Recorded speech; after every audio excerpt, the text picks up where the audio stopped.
So there's this thing called productivity paranoia, and it's basically where, and I got this the wrong way around. First of all, basically, it's where people become paranoid about seeming productive because their bosses are monitoring them so closely, and it's led Seeming to not productive.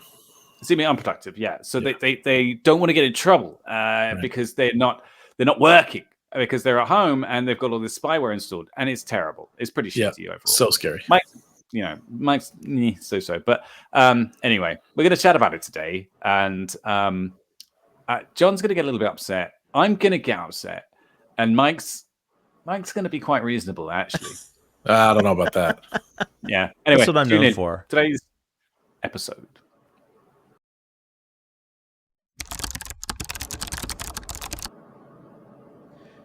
What do you think, John? Productivity paranoia? Should bosses be spying on us even more? Bossware.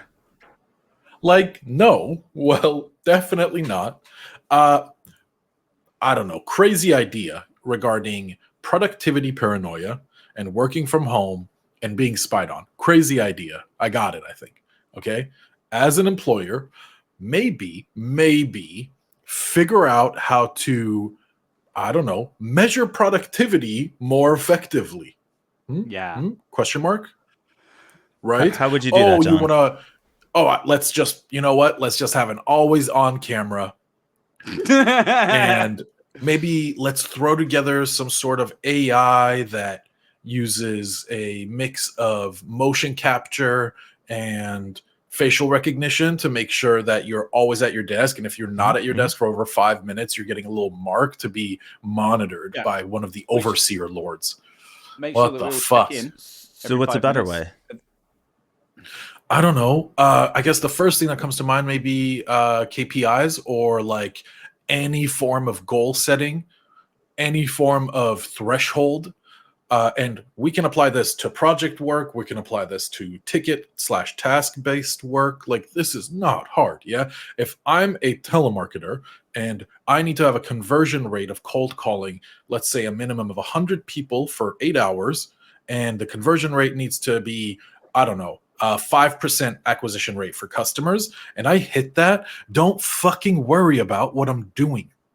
How about that? And if you're getting paid the same as someone else, and they're hitting the same KPIs, don't worry if you get yours done quicker.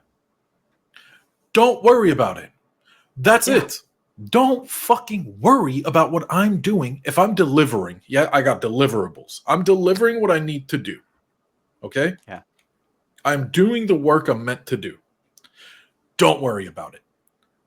You go climb up the ladder, and say, team is doing well. They're doing what we told them to do, big boss. And the big boss is like, are you doing everything you're supposed to do? And they're like, yep, great. Right back on it. There you go. I you know what? See, you sound sarcastic, and I feel like presenting it in exactly the same way with the same level of sarcasm, perhaps a bit more. But really, it's just like, can we just not do this anymore? Well, I'm just so frustrated.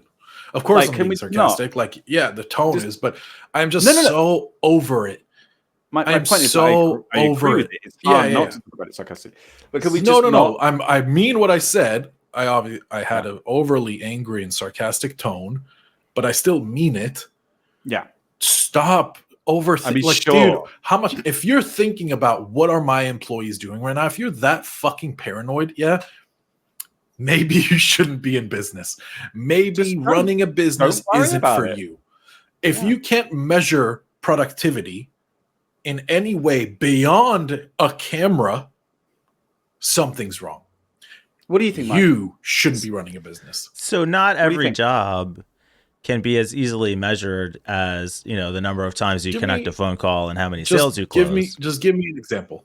Give me an example, because I can't think of one that cannot be measured. Work from home. Me too. Yeah. What if you're a project manager? Okay. Well, where do you track the projects? Where do you track the projects? Are you using something like Jira? Sure. Okay. And I'm the project manager's boss. Yeah. Okay. So I can go into Jira and generate a report, right? Correct me if I'm wrong here, but I can generate a report on what my project managers have done, interacted with, completed, not completed, in probably a really pretty format, maybe through like a board or something. So now like my a job as a Kanban project board. manager is to look busy in Jira, and I'm gaming that report Why? because that's what you're measuring. But as a project manager, your job is to make sure that other individual contributors are doing their job, right? Okay. Wait. Hold on. Sorry. Right? Waiting. That's their job. Okay. That's the project manager's job. Yeah. And we know that all the individual contributors are doing their job.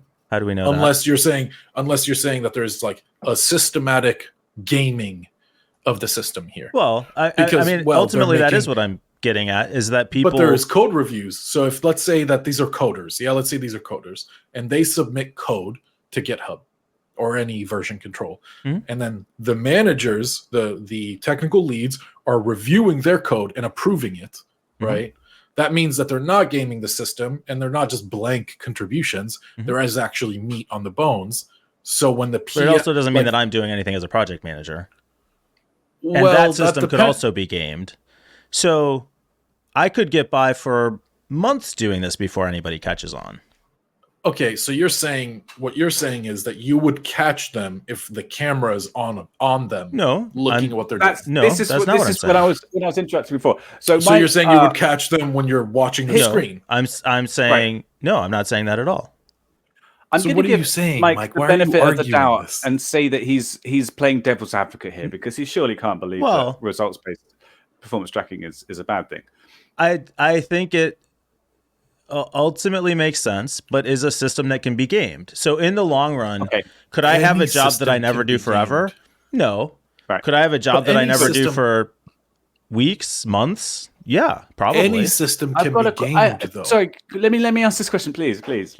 Right. Let's say you force everybody and you're very sure that everybody comes in 8 hours a day, right? Everybody's doing the amount of hours that they should be doing. How do you then tell if they're doing a good job or not? Because there must be some way, right? Yeah, you can. You can't just wait until your company. No more than you can remotely. Right, but that's my question. Such a smart ass. I'm not talking about remote but that's the reality of the situation. You guys are acting like it's ridiculous that the managers are worried about this. It's a legitimate concern. No. And they have it whether you're in the office or whether you're working remotely. You should be concerned if your employees are not productive. But there are way better ways to track this than to spy on your employees. Yes, that's also true. I agree with that. Okay. That's it, really. That's where it ends from. So if you're sure that everybody's working 8 hours a day, how do you then make sure that they're doing good work? I said you're not sure they're working 8 hours a day. Right, no, but if you were, hypothetically, if you've got all the spyware in the world installed and you could see that, if you had a camera on them and you knew that where they were working 8 hours a day, how would you check that they're doing good work? You would monitor them. You would want to have to do some kind of like check to see whether it's good work or not, right? Yeah. You wouldn't just assume that it's shitty work. Okay. Yeah. So now remove that 8 hours a day requirement and just leave that checking to see whether it's good work or not. Literally. Okay. I'm with you. You have the same result. Yeah. And the same, just less. So the problem is nobody really knows. Yeah, that's great. And that's, this is kind of the point of the story. Wait, nobody knows what? Either way. So basically, when they look at this, what were the stats? It was like, 87% of workers say they work just as efficiently from home as they do in the office, but only 12% of managers believe them. And the problem is they're probably both wrong, but neither of them knows why or how to fix it. So are some people more productive at home? Sure. Do a lot of people think they're more productive at home when they're really not? Almost certainly. Are people more productive than the managers think they are? Yeah, for sure. But there's the problem with this whole article is it's just like, I feel more productive. I feel like you're not more productive. but neither of us have any research behind it. So we're just going to like keep installing more software and keep coming up with ways to avoid being tracked and keep coming up with ways to look busy even though we're not. Like if I have time to spend pretending to look busy, then I'm not busy because I'm spending time doing that instead. But that's what I'm being judged on. So I game the system, play the silly little fuck games, and now all of a sudden I am a good employee because I'm on Slack all day. I completely agree. Totally. It's Goodhart's law, isn't it? It's one of my favorite laws. Any measurement ceases to become useful at the point at which it becomes a target. So a good measure for me of having, because everyone's probably experienced a nightmare boss. We're talking, micromanagers. Peter. We're talking micromanagers or assholes, just general assholes would like talk down to you or treat you like shit, whatever. A good indicator for me on if you're a good boss or not is I'll say, like when I start a job, I'll say something like, when do you expect me to work? Like, what are my core hours? Mm-hmm. And if the manager says your core hours are 9 to 12 and 2 to 5, I'd be like, cool. Or if the manager says your core hours are fucking 8 to 6, I'd be like, fuck. But the best manager will say, make your own hours as long as you do what you're supposed to do and don't miss meetings you need to be in. Yeah. I had applied for a job not too long ago and was talking to the hiring manager. I said, so what's your work-life balance like? And he says, oh, I only work like 65 hours a week. But if you do amazing, I know, but if you do amazing work in like 45 hours a week, no one's going to say anything to you. Like, wow. All right, well, thanks for your time. Click. That's proper American. This is how I talk style. on the phone, by the way. No, but Peter, that's a problem. That's a problem of like, if you have to take 65 hours to do work, like you're not doing it right. You're not doing it right at all. Businesses should not require that to be able to sustain itself. Like anything that does is not going to work. 32 to 40 hours is how long it should take you to do a week's worth of work. But go back to Mike's point. I completely agree that this is all very much nobody really knows. And it's all about the feeling of wanting to be in control, of the feeling of wanting to feel like you're getting your money's worth. And I will say, I said it on Discord, I am actually susceptible to this myself. Like when I think it's just ingrained in me so deeply that you work these specific hours and that's what you get paid for, when it really shouldn't be like that. Because I think what I said earlier about just remove the bit about the time management. You still have to figure out whether it's decent work or not, even if it's the point at which because otherwise the business will fail, right? Basically, I don't know. So I don't know what the solution is, but I think that's supposed to be with I think it is funny, and I do believe that people probably inflate their opinion over if they're more productive, and they might actually legitimately believe that they're more productive, probably because they feel more productive in life too. You're given back 2 hours a day. Let's just say that generally metropolitan commutes are going to take an hour out of your life. That can include even are going to be more productive. What, Peter? Happy people are probably going to be more productive. But they're also going to be more productive just generally. Yeah. And of course, we're asking, are you more productive at work? We're not asking, are you more productive in life and work? This is what the studies on the 4-day work week show. Right. You are going to be happier. You are going to be more productive in life, and you're probably going to be as productive at work. I think what I'm trying to say is it's not intuitive. And I think that intuition is maybe learned rather than... so if you say, just let people work 1 day less a week and you'll get a better product, doesn't feel like it makes sense. The math doesn't add up when you think about it strictly from a numbers perspective. Yeah. But when you realize that the numbers are irrelevant... But that's what I'm saying. That's when that realization is difficult to get to. Right. Especially as a middle manager who's spent 20 years of their life measuring metrics based on time and only time. You talk about me. I'm not a middle manager that spent 20 years of my time. Beyond all that, which is also true, the balance is so far out of whack right now that who cares if we're less productive? You haven't been paying us to be more productive anyway. Right. That's a big problem that I think not a lot of people even think about. A lot of people are arguing for less work or less work for the same pay. But I think us three at least, we've seen this graph where it shows you the last 50 years worth of money and how it correlated to the cost of living / housing. Yeah.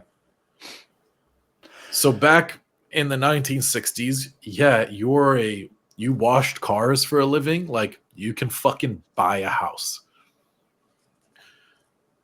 You can't do that today. Hey, that was quick. There you go. Yeah, I don't need to vet it. I'll just throw it up here. More, you want to pay less. Like, yeah, that's a huge problem. Productivity has more than doubled. Wages have gone up 15%. And this started in the early 70s and really accelerated through the 80s. This is like the Reagan time period when we started buying into the trickle-down economics bullshit. Sure. But we see where that's gotten us.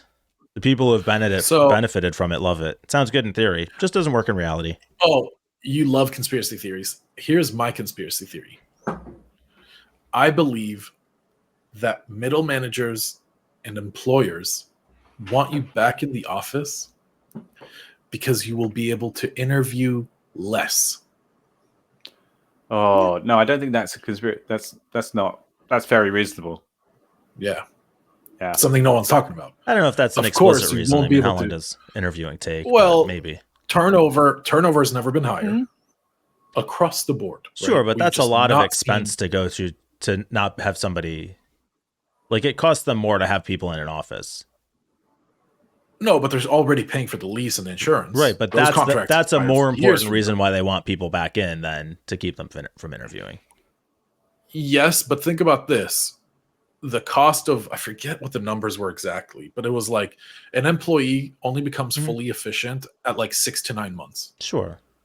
Sometimes longer, depending on at what level. Yeah, I'm not saying it's not a factor. I just don't think it's that big a factor. Well, I think it's a factor. You don't have to, I'll buy that. All right. That's it. Final thoughts? Break the system down. Burn it to the ground.